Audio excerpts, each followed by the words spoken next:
जगातील सर्वात उंच चिनाब रेल्वे पुलाचं आज उद्घाटन पंतप्रधान नरेंद्र मोदींच्या हस्ते होणार लोकार्पण। जम्मू आणि श्रीनगर दरम्यान आता मिळणार रेल्वे कनेक्टिव्हिटी। आज 352वा शिवराज्याभिषेक दिन। किल्ले रायगडावर शिवप्रेमींची गर्दी।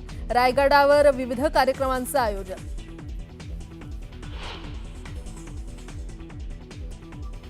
लाडकी बहीणसाठी सामाजिक न्याय विभागाला पुन्हा फटका। 410 कोटींचा निधी वळवला।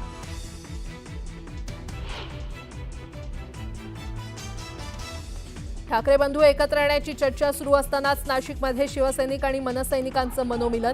मनसेच्या कार्यालयातल्या पूजेला ठाकरेंच्या पदाधिकाऱ्यांची हजेरी। दोन्ही पक्षांच्या सैनिकांची गळाभेट।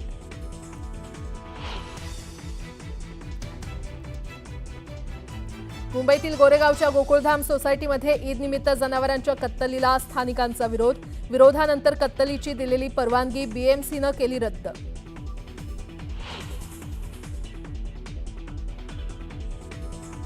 राज्यात मान्सून पुन्हा सक्रिय। मुंबई पुण्यासह 30 जिल्ह्यात येलो अलर्ट जारी।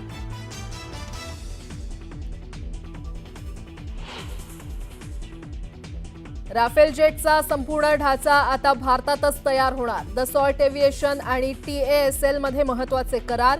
हैदराबादमध्ये उभारण्यात येणार अत्याधुनिक केंद्र।